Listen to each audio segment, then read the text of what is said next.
So welcome back to exercise number 1.4 of real numbers. अब ये भी रैशनल नंबर पर ही है, रैशनल इरेशनल नंबर पे, जो हमने इसके प्रीवियस पार्ट में देखा था। उसमें मैंने पूरे डिटेल में बताया था रैशनल नंबर और इरेशनल नंबर में क्या फ़र्क है और उसके टाइप्स भी लिए थे। तो वो लेक्चर आपने अगर देखा होगा, नहीं भी देखा होगा तो आप देख लो एक बार। अगर आपको रैशनल और इरेशनल क्या है ये पता नहीं है तो वो लेक्चर एक बार देख लो, और अगर आपको पता है तो डायरेक्टली ये लेक्चर पे आप स्विच कर सकते हैं। नाउ कुछ नंबर्स दिए हुए हैं and the question is without the first question is without actually performing long division state whether the following rational number have a terminating decimal expansion or non terminating repeating decimal expansion. Now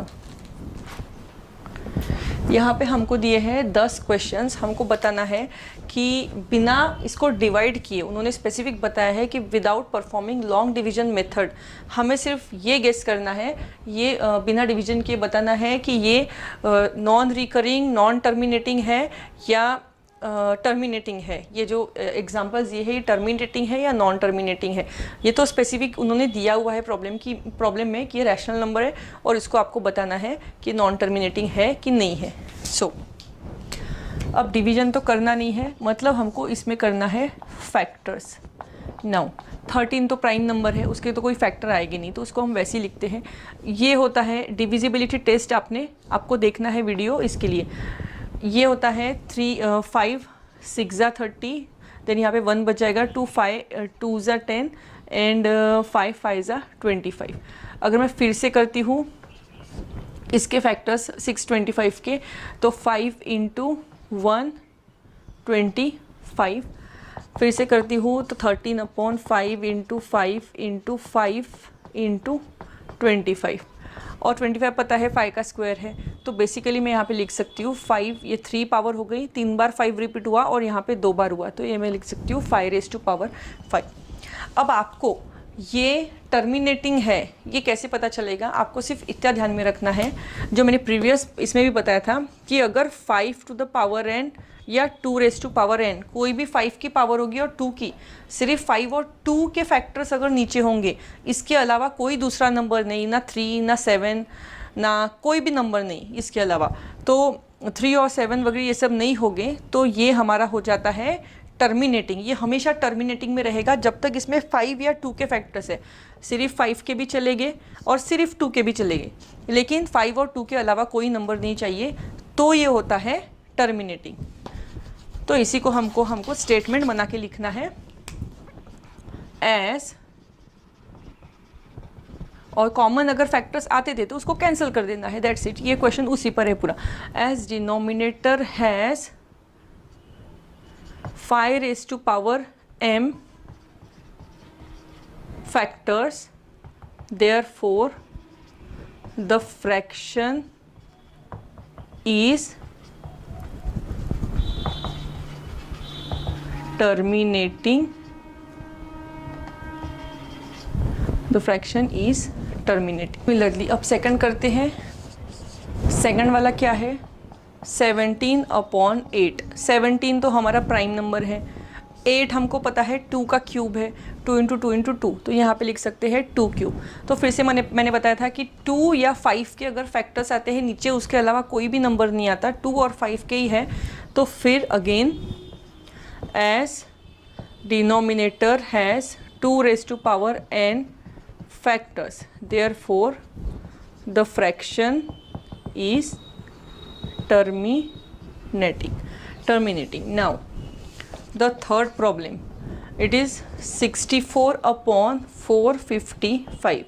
अब 64 पता है हमको, 8 का square है, 8 × 64, तो 8 into 8 लिखेंगे हम लोग यहाँ पे, और 8 भी है, 2 का क्यूब हमको पता है, तो 2 क्यूब बेसिकली हम इसको 2⁻6 भी लिख सकते हैं। 2⁻6 हो गया ऊपर, और नीचे हो गया 5 से डिवाइड होता है, 5 9 ज़ा 45 एंड 5 1 ज़ा 2⁻6 5, और क्योंकि ये होता है 7 से डिवाइड, तो ये हो गया 7 इंटू 13। अब जैसे मैंने बताया था कि हमें नीचे डिनोमिनेटर में 5 और 2 के अलावा कोई फैक्टर नहीं चाहिए, तो हम लोग यहाँ पे लिख सकते हैं कि as denominator contains factors other than 5 raised to power m and 2 raised to power n, that is 7 and 13, then the fraction is non terminating. Non terminating यानी नॉन टर्मिनेटिंग रिपीटिंग रहेगा ये, बिकॉज यहाँ पे 7 आया है, 7 एज अ फैक्टर, और ऐसा भी नहीं है कि अगर न्यूमरेटर में 13 की कोई आता टर्म आती 13 की और हम लोग 13 कैंसिल कर देते और 7 भी होता और 7 कैंसिल हो जाता, तो हमारा ये आ जाता टर्मिनेटिंग में, मतलब कैंसिल भी नहीं हो रहा है, इसलिए वो आ गया नॉन टर्मिनेटिंग में. नाउ फोर्थ है 15/1600. अब हमको पता है ये 5 3 15 है. 1600 में अगर फैक्टर्स निकालते हैं पहले 5 से ही मल्टीप्लाई कर देते हैं. 5 3 15, 5 2 10, 0, 320 आ गया. 5 इंटू 3, 5 इंटू फिर से 5 से डिवाइड करते हैं. 5 6 30, 2 बच गए, यहाँ पे बचेगा 64. 5 इंटू 3 अपॉन 5, ये तो 5 एक कैंसिल कर सकते हैं हम लोग, तो यहाँ पे 1 5 कैंसिल हो गया, बचेगा सिर्फ 3 ऊपर. नीचे आ गया 5 इंटू 64, यानी क्या रहती हूँ तो हमें मिलता है 64.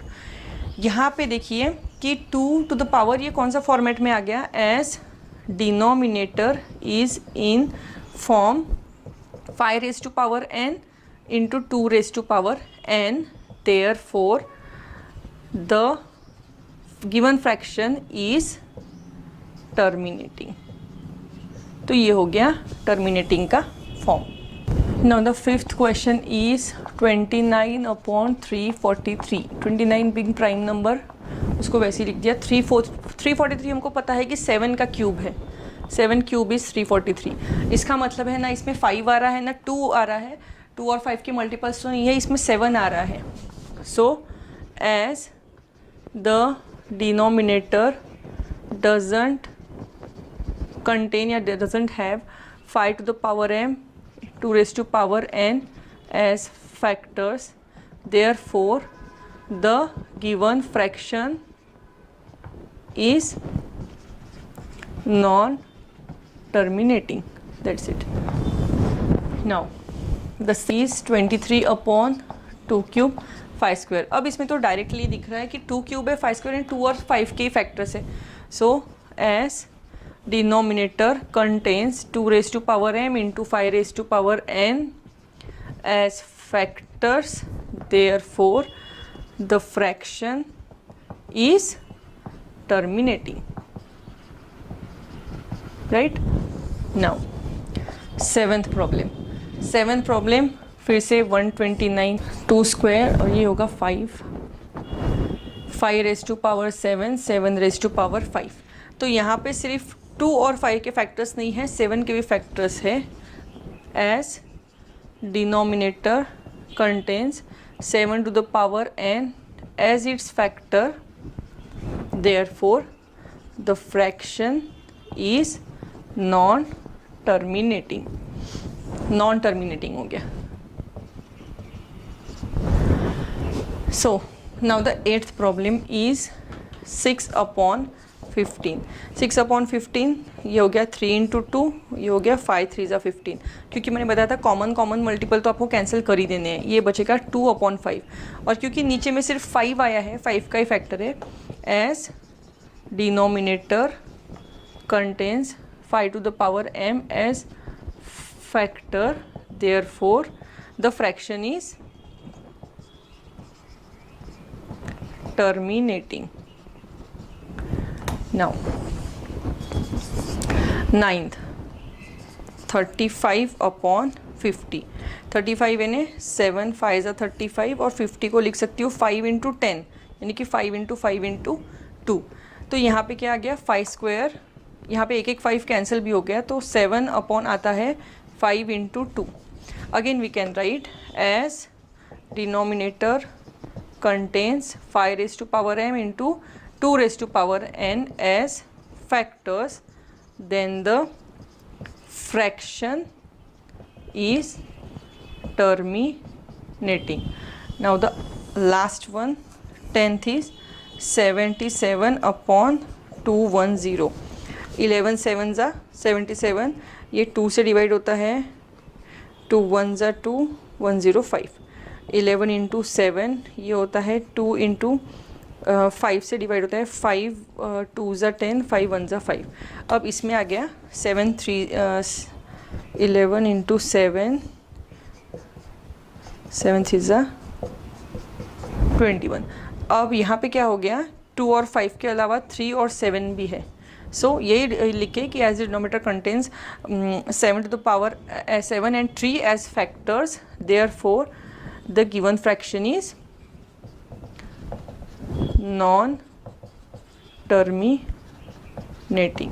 सो नॉन टर्मिनेटिंग, टर्मिनेटिंग में क्या फ़र्क दिखा आपको, जिसमें सिर्फ 5 और 2 के फैक्टर्स आते हैं डिनोमिनेटर में, इट विल बी टर्मिनेटिंग. जिसमें 5 और 2 के अलावा भी कोई फैक्टर्स आते हैं या फिर 5 और 2 आता ही नहीं है, वो रहेगा non terminating.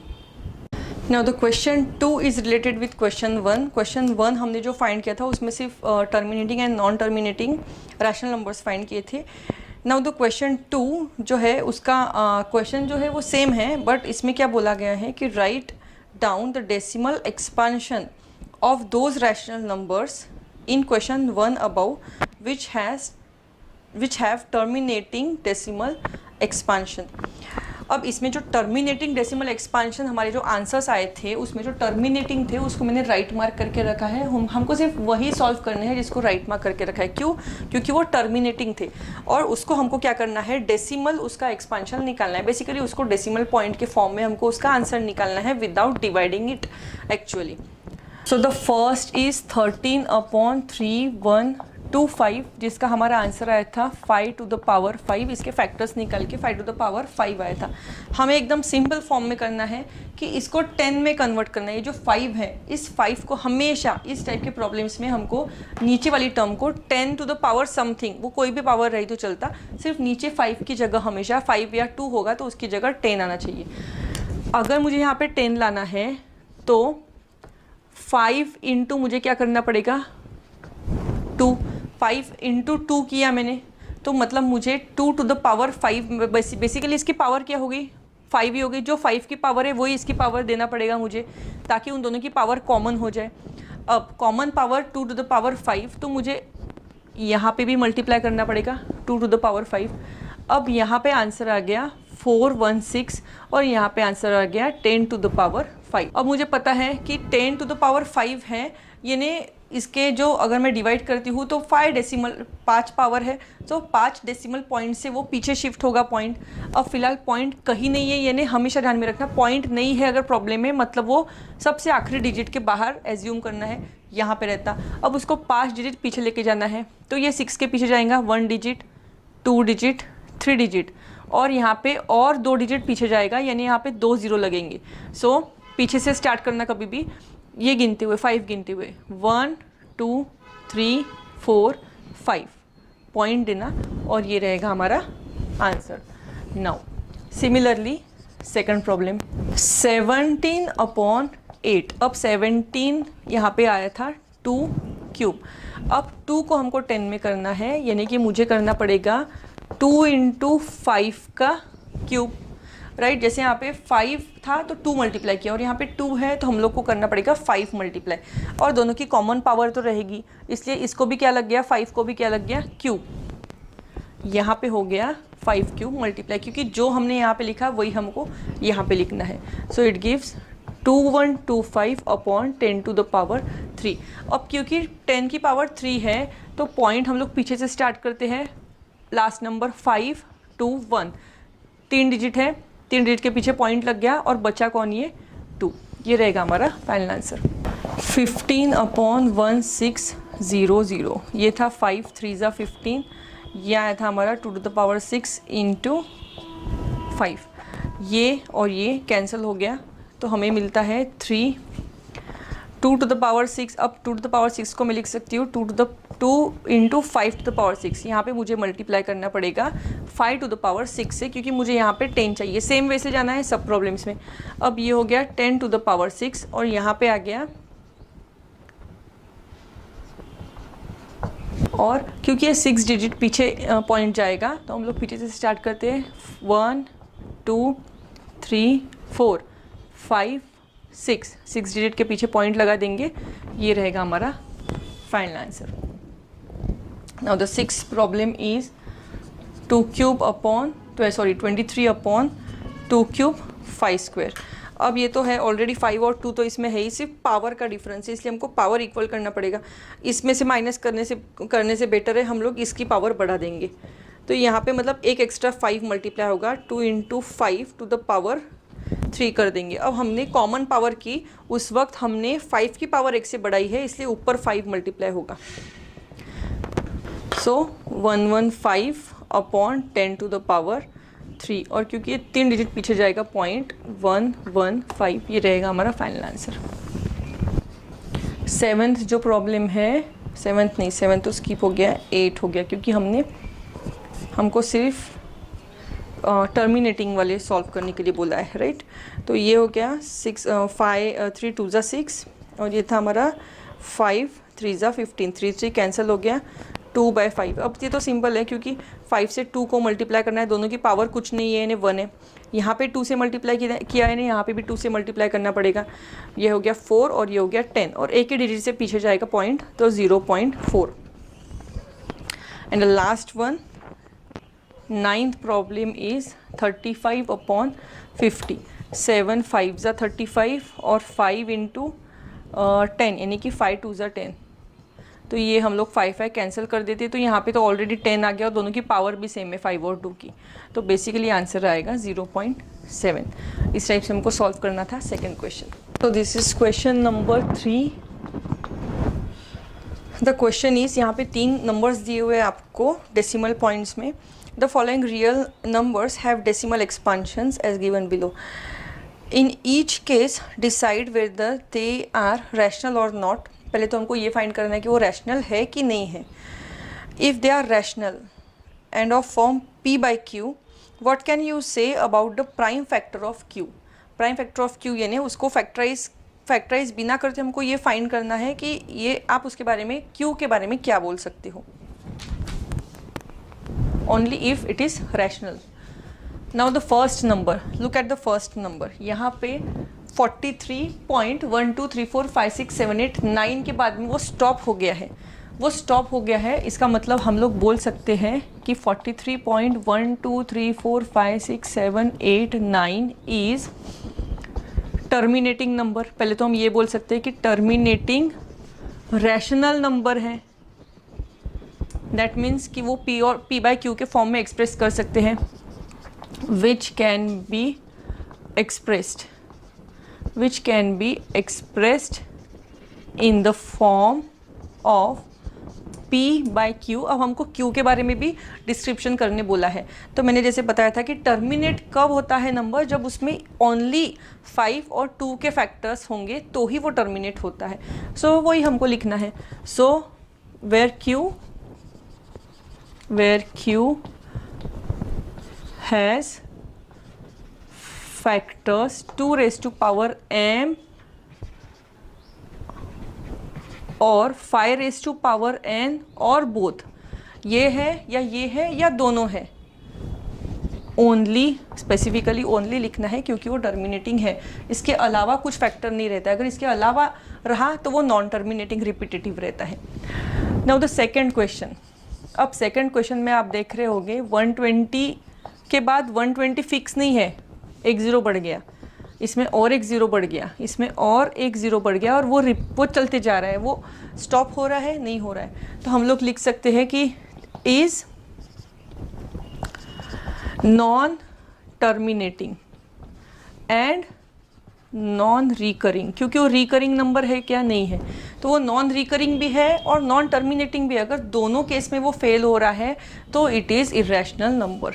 So the number is irrational, क्योंकि रैशनल नंबर में दो ही टाइप है, एक टर्मिनेटिंग आता है और एक नॉन टर्मिनेटिंग आता है लेकिन रिपीटेटिव आता है, जैसे थर्ड है। थर्ड में वो ये डैश बताती है कि वो बार बार रिपीट होने वाला है, मतलब इसके आगे भी अगर डिवीजन नंबर आता तो फिर से 1 2 3 4 5 6 7 8 9 1 2 3 4 5 6 7 8 9 अनएंडिंग है, लेकिन एक ही एक जो ब्लॉक है वही बार बार रिपीट हो रहा है। तो यहाँ पे हम लोग क्या लिखेंगे, 43.1 2 3 4 5 6 7 8 9 is non-terminating. Definitely it is non-terminating but recurring. As it is recurring, it is a rational number which can be expressed in the form of P by Q, where Q, अब फ़र्क क्या है सिर्फ कि अगर वो टर्मिनेट होता है तो Q में सिर्फ 5 और 2 के ही फैक्टर्स रहते हैं, लेकिन इस वाले Q में क्या रहेगा, क्योंकि वो नॉन टर्मिनेटिंग रिकरिंग है, तो where Q contains factors other than 5 and 2 also लिखना स्पेसिफिक ज़रूरी है, क्योंकि 5 raise to power m 2 raise to power n के अलावा भी उसमें फैक्टर्स हो सकते हैं। सो ये हो गया, 3 टाइप के 3 उन्होंने क्वेश्चंस दिए थे। यहाँ पे हमारी एक्सरसाइज ख़त्म होती है। होपफुली आप रैशनल और इरेशनल, क्योंकि आप अगर प्राइम नंबर देखोगे, ऑड इवन देखोगे, और जितने भी होंगे यहाँ पे whole numbers, real numbers, integers, ये सबके डेफिनेशन से सबसे हटके और सबसे हार्ड जो नंबर पहचानने में जाता है वो रैशनल और इरेशनल नंबर ही है। बाकी नंबर्स बहुत easily, cube that triangular number, square number, ये सब आसान जाते हैं, लेकिन ये जो है रैशनल नंबर, इरेशनल नंबर, ये जो है ये आपको अच्छे से करना पड़ेगा, क्योंकि यही आइडेंटिफाई करने में सब नंबर्स में सबसे ज़्यादा तकलीफ जाती है। सो ये एक्सरसाइज को ज़्यादा प्रैक्टिस करिए बाकी एक्सरसाइज से। बाकी एक्सरसाइज ईजी थी, लेकिन ये वाले जो क्वेश्चंस थे, ये वाले जो 2 एक्सरसाइज थे लास्ट वाले, वो उसकी प्रैक्टिस अच्छे से करके रखिए। So best of luck for your exam, और नेक्स्ट लेक्चर में जल्दी मिलते हैं। बाय।